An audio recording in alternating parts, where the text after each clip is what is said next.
Sometimes orchestra rehearsals and concerts are not held in the most ideal spaces. Have you ever sat in a section where you had so little room that you had to contort your body in hold your instrument in the weirdest and most uncomfortable ways, so that you would have enough room for your bow and so that the musicians around you had enough room? Now imagine playing a 3-hour rehearsal like this. And to make things worse, the chairs are terrible and they don't allow for both of your sit bones to distribute the weight evenly, so that your back could be aligned properly above it. Oh yeah, and you also have to make sure that you can see your music and the conductor reliably. Unfortunately, this scenario is a lot more common than it should be, and it is a recipe for developing injuries and bad technique. For upper string players, the most commonly injured areas are the back, especially the upper back, the left shoulder, because that's where we hold our instrument, unless you're playing left-handed instrument, and the neck.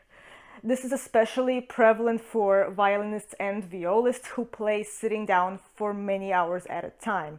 So, of course, orchestra rehearsals and concerts, sometimes chamber music. Unfortunately, with your best efforts, even with a great posture, sitting in an improperly fitted chair for so long is really harmful for our bodies. Not only can it lead to pain, but it can affect our breathing, and of course that in turn will affect our playing. On the technical side of things, having to adjust the instrument to make room for everyone else on stage and holding it not in the way that you normally would, of course, affects just about everything in both hands.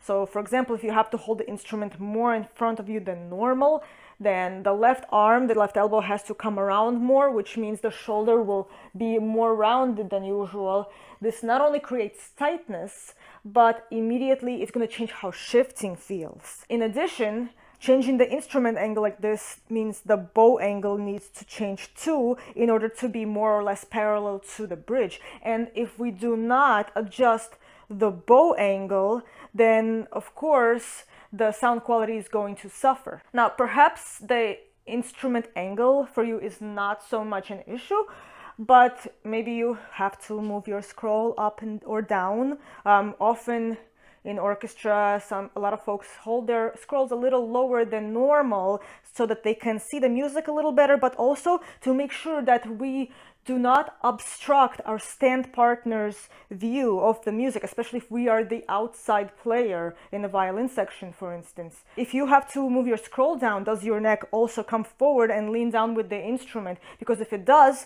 then most likely the back of your head is no longer in line with the spine, which isn't good. Many players just don't realize just how much technique and body alignment can change at these rehearsals, especially when it's a regular part of our performing lives. Now, luckily, even if you find yourself in these situations, which I'm sure most of us, if not everybody, does, there are little things that you can do for yourself to prevent these problems from sticking around or from getting worse. So there are two things we need to do to recover from orchestra. Number one, we need to realign and stabilize our back. And there is a very, very simple exercise that you can do during a rehearsal break, during intermission, or at the end of a session. Takes only about 30 seconds. So if you keep a medium strength resistance band in your case where it's easy to see, it'll be easy for you to remember to actually do this one exercise. And you can do any variation of it, and you can do it before you finish packing up your instrument or right before you go to play the second half of the service. So this exercise is pretty simple. We're going to hold the resistance band with our palms facing up like this. Then I'm going to grab like this gently. Take your elbows, put them by your sides. By the way, try to engage your core when you do this exercise and balance your weight evenly among both feet. So we take the elbows by your side and we're going to pull the resistance band sideways like this. And when you do this, we want to retract our back muscles. So we're not using so much our arms to do this, but we are initiating the motion with the back muscles. So the shoulder blades are going to squeeze together. And also check that the shoulders, they don't start going up like this. We don't want that. So the shoulders should always stay down. So I don't know if you'll be able to see. Actually, I'll take off this so that you can see what the shoulders are doing.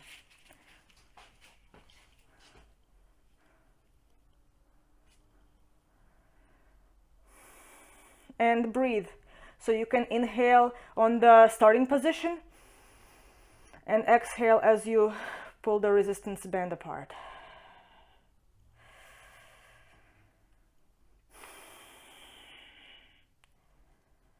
So you can do 2 or 3 sets of 10 or 15 or whatever feels comfortable for you. You're gonna kind of get a sense of what would make sense for you. All right, I'm gonna put this back on.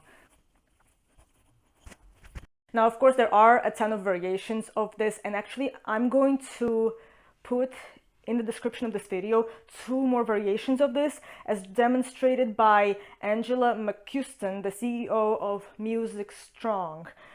She is a certified physical therapist and personal trainer, and she makes exercises specific for musicians. Actually, they're instrument specific. And actually, if you like her video, which is super easy to understand, I think, and you want to get more exercises like that to maintain a healthy body as a musician, I recommend that you go check out her website and take a look at what she has to offer. She has many different workshops, and also she has a book called The Musician's Essential Exercises. If you do decide to purchase anything from musicstrong.com, please use my unique affiliate discount code VIOLINA at checkout. That way you will get 10% off. Now, just a quick disclaimer. I am advising this assuming that it is safe for you, and if any of these exercises make things worse or you feel an alarming kind of pain, pain versus discomfort, they are different things, please do not do it and consult with a specialist. I am just a violinist who is sharing with you what has been working for me. Also, I am a brand ambassador with Music Strong, so if you do use my code, I might get a tiny commission, and it's of no extra cost to you. In fact, you'll be getting a discount. The other form of recovery we need after orchestra has to do with maintaining technique. So once your body feels aligned properly again, please take some time.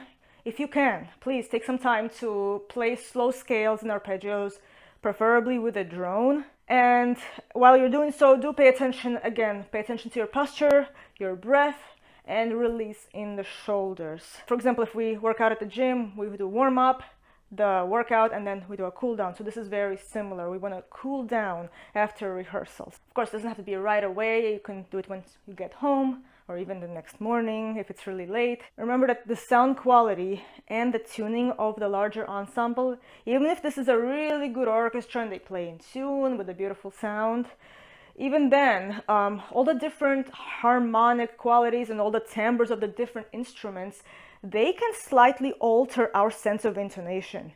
Also depends, of course, on the repertoire. If, for example, we are doing different tuning systems, and anyway, that's a whole other bag of worms here. A post-rehearsal cleanse will help to reset and maintain your bass technique, which is super important. Okay, that's it for this video, folks. Please let me know your biggest takeaway in the comment section below. And if you did get any value from it, I would greatly appreciate if you could give me a like on this video and share it with a friend or a colleague. Also, if you have not already done so, go ahead and grab that free practice template PDF by signing up to my bi-monthly newsletter, where you will get access to all my latest blogs, videos, and the ability to reach me directly. Stay healthy and happy practicing.